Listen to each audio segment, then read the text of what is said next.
fantastic hardcore action movies in the 80s, you know.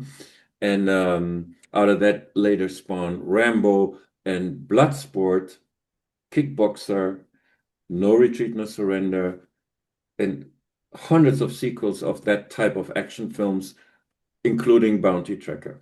It was a slew of films that slowly the tunnel opened up widely, and it was an explosion everywhere you looked. Cyborg.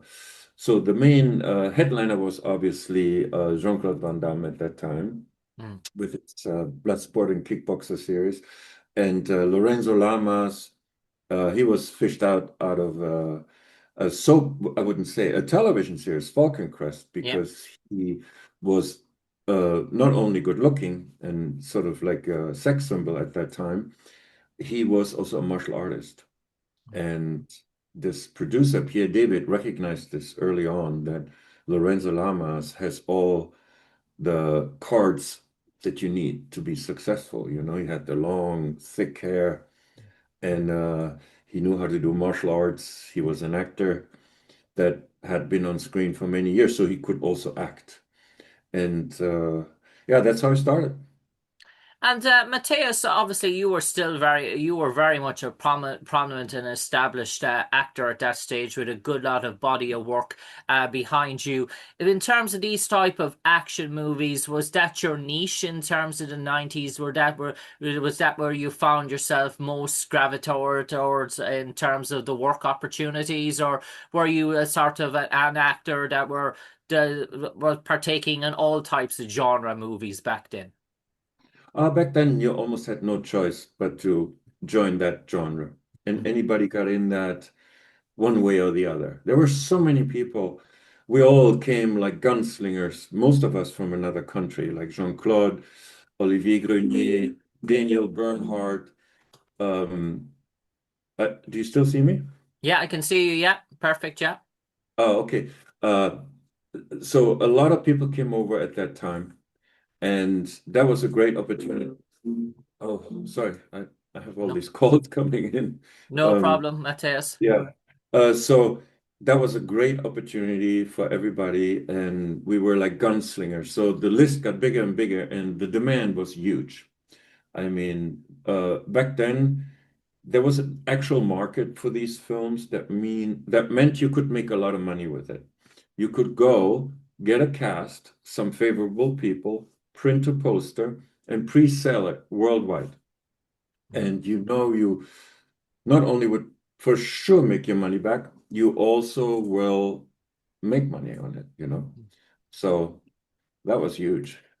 Matthias, in this sort of movie, there's a great connection between you and Cyndi Pass. I'm just wondering, when Cyndi Pass was hired to do the role of Jules, were you already established at that sort? Were you part of the assembly at that stage? And did you have a table read or a chemistry read with Sydney before Sydney got the role in terms of to see could you work together? Because you're almost like inseparable twins in this movie. You're constantly beside each other. Oh, yeah. Let me try to remember this because I did another movie with Cindy, which was Mission of Justice with Jeff Wincock. I think Bounty Tracker was our first film together, Mhm. but I'm not 100% sure. And no, we met on the set, Oh, you met but him. yeah, immediately we hit it off, you know, because for one, in Bounty Tracker, we are together. Yeah. And she was really hardcore in a good way, wanting to be as tough, is tough. I mean, she did all her fight scenes, stunts. She was there to do it. She was really there to do it. She had this incredible fight scene with Karen Shepard. Oh, no, there was another movie. Anyway, Yeah. she proved herself. See, that's the thing. We did one film after the other in Yeah. that particular genre. And Cynthia was, or then I think in the next one, Mission of Justice, or before, but we were teamed up twice. And that was fantastic. I mean, Pierre David was the producer. He had a good knack of finding talent. He was a really good movie producer. I'm telling you. We miss people like him in the business now that can do entertaining movies. I mean, it was shot on 35 millimeter, but Yeah. that's not like today, excuse me. That is a big undertaking. It's a big crew, cost millions of dollars. Today, I almost say you do it for two-thirds cheaper, Yeah. post-production, all that stuff has changed. Everything is so easy these days. Back then, it was hardcore work, and there were only a few people that knew how to do it. And Pierre David, Bounty Tracker, that's one of the producers. And these actors, they were really like also actors, especially in the martial art genre. A lot of people come over the big, the water, Mm. like gunslingers. Everybody wants to be the next Van Damme. And it's not easy to fish out people that also can walk and talk, so to speak, and And, kick. and Matthias, your character Erik Gauss, I remember watching the movie, and I almost Mhm. felt like he was a throwback to one of the villains in the original Die Hard movie with the Nakatomi Towers in terms of appearance, that look, that Eastern European type of vibe, that sort of manic sort of manic sort of madness in terms of that. So was that something you were going for in terms of how you wanted to portray Erik Gauss, or had you a different version in mind? That's something that just came to me. I was thinking, oh, this character could be very much at home in the original Die Hard movie. Well, I wasn't consciously even thinking about that. I remember Die Hard. I remember the bad guy, the dancer. I forgot his name now. Do you remember his name with the longish blonde hair? Oh, Uh, there was Carl. Carl. He was the yeah, but guy, the so henchman. anyway, he was a very famous Russian ballet dancer, and he kind of in the 90s represented in the early 80s, sorry, after I remember that Die Hard represented that kind of figure, but I have to say it was pure coincidental. I didn't think of it. And a lot of times people came up to me on the street and said, "Oh, I saw you in Die Hard. I really liked it." And I was like, "No, that's not me." You know.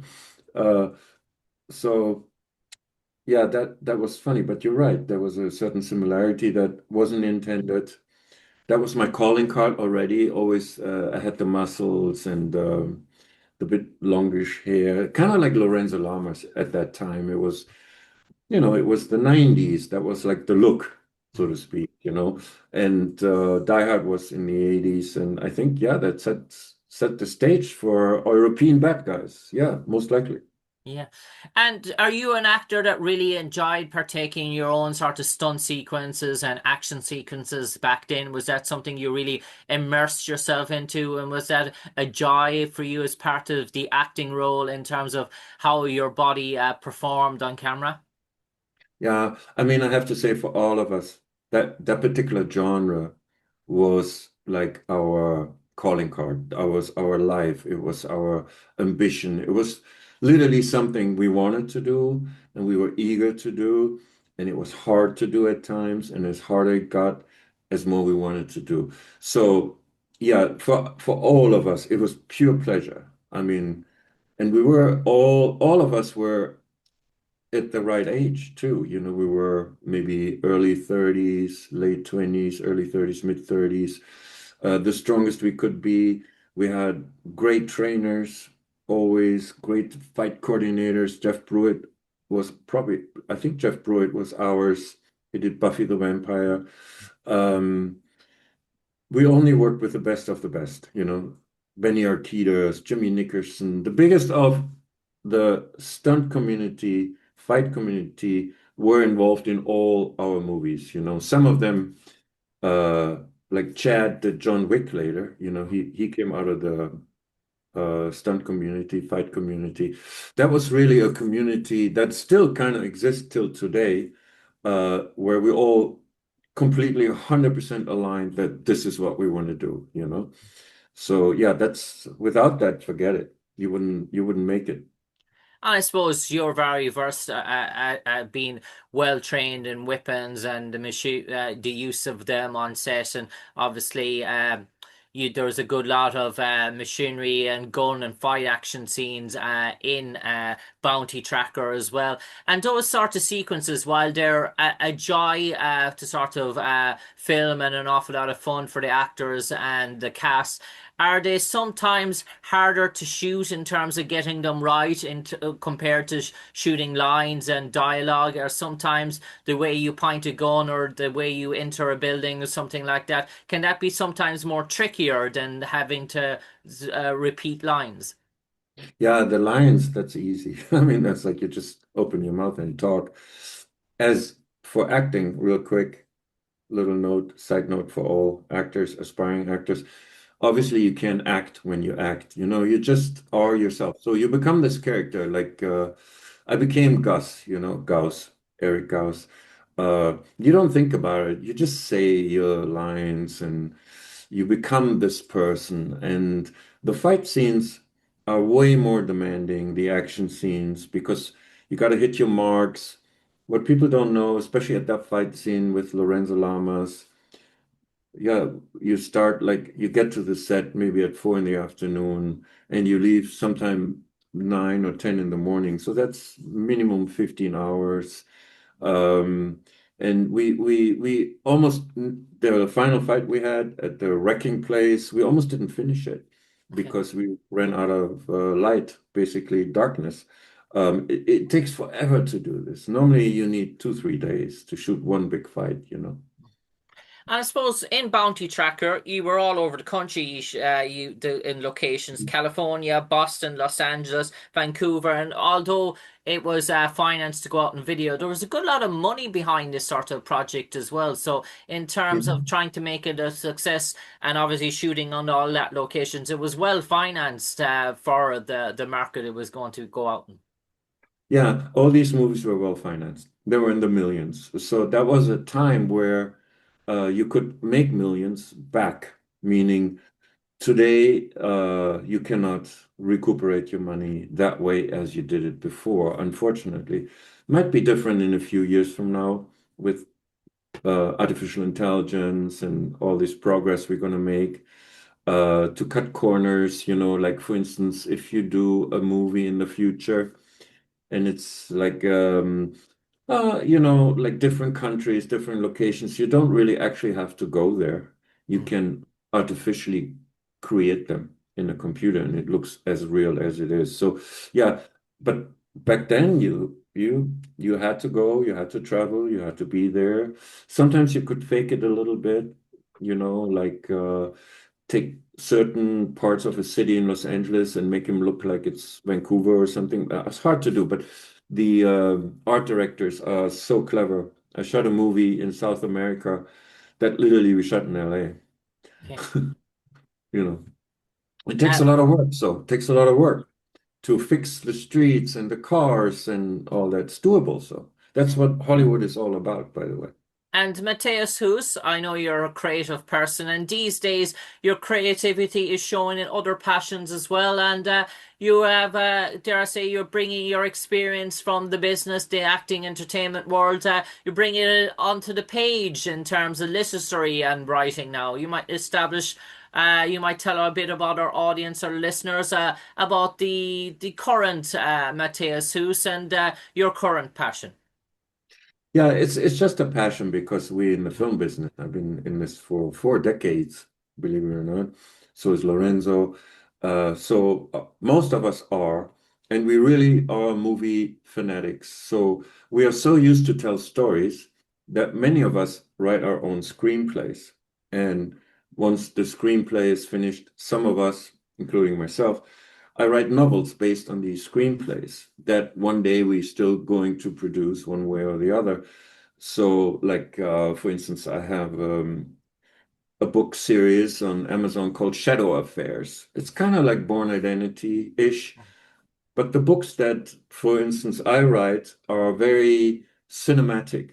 They are easy to read, even though one of them has over 600 pages, Virginia Cold. But I make sure that every page you want to turn to the next one, kind of like Lee Child from The Reacher, Okay. where Lee Child also came from the 80s and 90s. He was in the film business, in the television business, And we learned when we tell stories to tell them like a script, like a movie. So everything leads to the next scene, you know? Yeah. So that's how I write books and screenplays. And if you want to check it out, it's on Amazon, or my website is Matthias Hues, storystudios.com, long name. But it's also for the future because many of books and novellas, I write also novellas, are basically television series developed for a television series, all action ones, that later will be submitted for a television series. So you write the book first, the television series book as a book series, and then the scripts I already wrote because that's what we do. We write scripts. And then later on, when the book sells, you go to the network or Netflix or whatever, and you have a track record, and then it's easier for a network to look at you and say, oh, you know what? Like Reacher, you know, like Lee Child. So yeah, we all dream of that, but in the future, it's going to be easier to produce movies. It's going to be less expensive, you know. And I want to say something. It's so interesting. This has not too much to do with the 80s and 90s, but it's so interesting. When I started working on films, it was film, right? Mm. And then there was no way I could ever imagine that we would not have film. That's a very hard process. And then one day in the 2000s, they said, we're going to shoot digital now. And I didn't want to have anything to do with digital. I just don't, because it was not film anymore. Now we shoot on digital better than on film. We make it look as good as it would be a 35 millimeter film. So that's like technology moves with our business, just like anything in life. And in about 2 or 3 years, most people that have a bit of sense for technology can produce a movie in their computer. And you will not see the difference between a big studio movie and the movie that you technically can produce. I don't know the sticker price on that be, but it will be like that. As you see it on the internet everywhere, everybody puts themselves in a fight scene now and this and that, right? But the problem is, and is also what I'm counting on, it's about the content. So in the future, we're all going to get used to big, elaborate films that were made partially or all the way in a computer. But what's the story? Mm. It's always about the story. You are a writer yourself that writes fiction novels. So you know, without the story, no matter what the picture is, Mm. you cannot have any interest of the audience to even watch it. Yeah. And we are talking about the 80s and 90s films. Those scripts had always a good story, Mm. in my opinion. Yeah. Bloodsport, all these, yeah. There was something Rocky, forget it. Bounty Tracker. People to this day come up to me and say, one of my favorite movies from the 90s was Bounty Tracker. Mm. The story, it was good. Yeah. Yeah. Indeed. That's why we're featuring it, Matthias. Uh, Thank you so much. Thank you. Matthias, for the final 30 seconds or so, I'm going to turn it over to you. You might enlighten all our audience or listeners.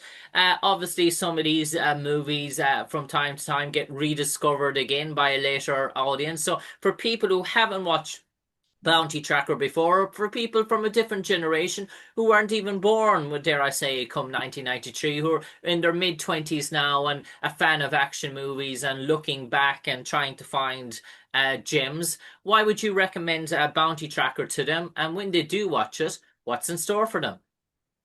Yeah. So if you watch it, it's good old movie making. You have really still memorable heroes, real tough guys hammering it out. Nothing is CGI, nothing is AI, everything is real. If you're gonna feel, you're gonna walk away and you're gonna think, oh, I watched something real. So, and a great story. And you should look at Lorenzo Lamas.